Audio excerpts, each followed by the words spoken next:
कोशिश तो हर इंसान करता है, लेकिन सफलता सिर्फ एक आध को मिलती है। जो कोशिश पूरे मन से करता है, सफलता उसी को मिलती है। कहते हैं कि कोशिश ही है जो सफलता की पहली सीढ़ी होती है। कोशिश ही है जो कि सफलता की कुंजी होती है। और ऐसे कोशिश करने वाले बहुत होते हैं, लेकिन जो कोशिश पूरे मन से, पूरे लगन से और पूरे धैर्य के साथ आगे बढ़ते हैं, सफलता उसी को मिलती है। कहते हैं कि मैदान में हारा हुआ इंसान जो है ना, युद्ध के मैदान में, वो फिर से जीत सकता है, लेकिन मन से हारा हुआ इंसान जो है ना, वो कभी जीत नहीं सकता है अपने जीवन में। कहावत है कि मन के हारे हार और मन के जीते जीत। जो मन से, जो पूरे लगन से, जो उस पे पूरी फोकस के साथ आगे बढ़ता है ना और कोशिश करते रहता है ना, सफलता उसी को मिलता है। क्योंकि कोशिश करने वालों की कमी नहीं है। कोशिश तो हर इंसान करता है, लेकिन कोशिश भी उसमें जो पूरे फोकस के साथ करता है, पूरे लगन के साथ करता है, उसको वो गोल दिखता है, दूसरा कुछ नहीं दिखता है। कितनी भी ऑब्स्टिकल आ जाए, कितनी भी कठिनाइयाँ आ जाए, चाहे कैसी भी परिस्थिति क्यों नहीं हो, वो फाइनेंशियल प्रॉब्लम है, पर्सनल प्रॉब्लम है, पारिवारिक समस्या है, वो सबको इग्नोर करते हुए सिर्फ उसे गोल दिखता है ना, वही वो सक्सेस अचीव करता है, उसी को सफलता मिलती है। वाकई अगर इस सफलता तक पहुंचता है, तो उससे पूछो आप कि उसने अपने लाइफ में कितनी बार फेल्योर का सामना किया है, कितनी बार वो अपने लाइफ में जो चुनौतियों का सामना किया है, कितनी बार एग्ज़ाम दिया है और कितनी बार उसमें असफलता ही उसको हाथ लगी है। लेकिन निश्चित तौर पे अगर वो इस चीज़ में आगे बढ़ता गया है, तो उसे एक दिन सफलता ज़रूर मिली है।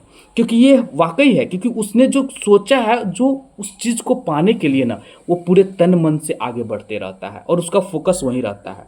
और साथ में उसका बैकबोन जो उसको हर समय इस चीज़ की याद दिलाता है कि तुम्हें बेटा ये अचीव करना है, तुम्हें ये चीज़ पाना है, चाहे कितनी भी मुश्किल क्यों नहीं आए, तुम्हें उस पर चलते जाओ और तुम्हें वो सफलता मिलेगी ही मिलेगी।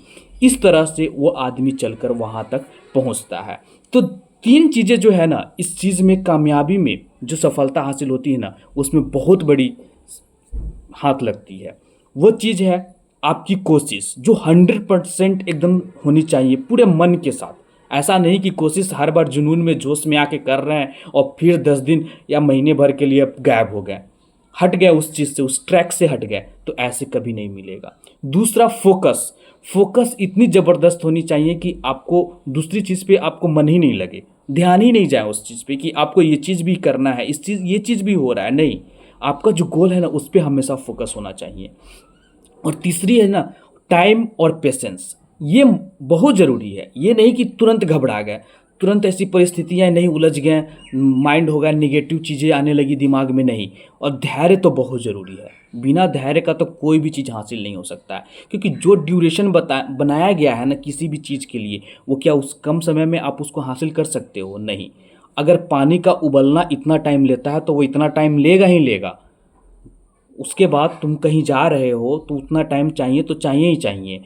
उस चीज़ का एक टाइम लिमिट होता है, तो पेशेंस बना के रखना बहुत ज़रूरी होता है इस फील्ड में।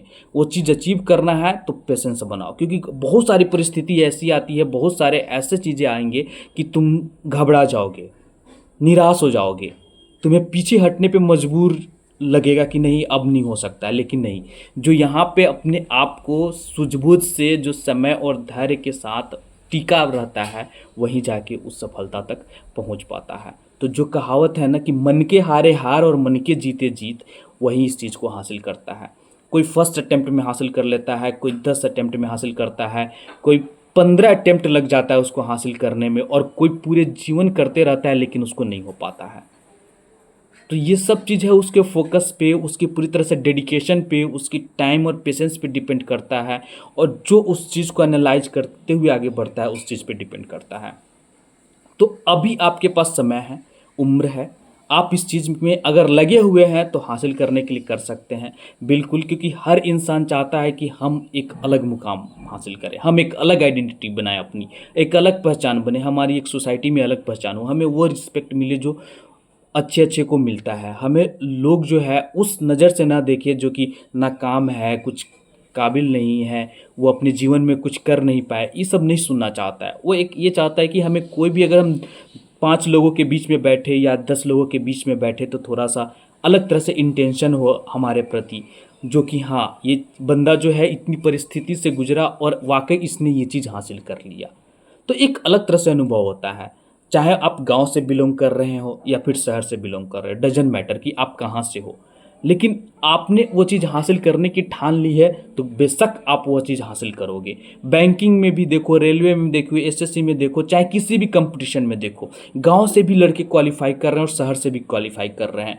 सिलेबस वही है जो कि वही पूछे जाते हैं, इंग्लिश का वही सिलेबस है। अब बताओ, गाँव में भी अगर इंग्लिश पूछो तो हर किसी कोई नहीं बता पाएगा, लेकिन सभी न सभी कहीं ना कहीं वो पढ़ रहे हैं ना, कहीं ना कहीं उसको गेन कर रहा है, कहीं ना कहीं उस चीज़ को डेडिकेशन है कि मुझे हासिल करना है। क्योंकि बैंकिंग का इंग्लिश बहुत हार्ड होता है। एनडीए देख लो, सीडीएस देख लो, एसएसबी देख लो, बहुत सारे ऐसे टफ एग्जामिनेशन जो गांव से बच्चे निकाल रहे हैं, शहर से भी निकाल रहे हैं, गांव से भी निकाल रहे हैं, लेकिन इक्वली में निकाल रहे हैं। अगर डेडिकेशन देखा जाए तो बहुत ही ज़्यादा है इसके प्रति, अगर वो चाहे निकालने के लिए तो निकाल सकता है। इसीलिए मैं चाहता हूँ कि आप लोग कहीं से भी हो, अगर प्रिपरेशन कर रहे हो तो अभी एज है, एज के अकॉर्डिंग आप ये सोचो कि ये मत सोचो कि अभी बहुत एज है, 22 साल है, 23 साल का हूँ अभी तो क्या 23-24 ही चल रहा है, अभी बहुत लंबा टाइम है, कर लूँगा। नहीं, ये कब निकल जाएगा धीरे धीरे ना, आपको पता ही नहीं चलेगा। इसलिए अब भी फोकस करो और इस पर इतनी डेडिकेशन के साथ काम करो कि आपको वो चीज़ अचीव हो जाए। जितनी कम समय में आप अचीव करोगे ना, उतना आपके लिए सही रहेगा। मेंटली फिजिकली आप बचे रहोगे, नहीं तो धीरे धीरे ये प्रेशर इंक्रीज होते रहता है, बढ़ने लगता है और आपसे जो गोल है ना वो दूर चला जाता है। तो इस चीज़ को समझो, जितना हो सकता है उतना मैं आपको मोटिवेट करने का कोशिश करता हूँ और आपको अपने गोल तक पहुँचाने का मैं कोशिश करता हूँ। और ये मेरा लक्ष्य है कि आप कोशिश करोगे सही मन से तो आप निश्चित तौर पे पहुँचोगे। तो फ्रेंड्स, अगर आप मेरे चैनल पे नए विजिट किए हैं तो प्लीज़ चैनल को सब्सक्राइब कीजिएगा, लाइक कीजिएगा, शेयर जरूर कीजिएगा। जय हिंद, जय भारत।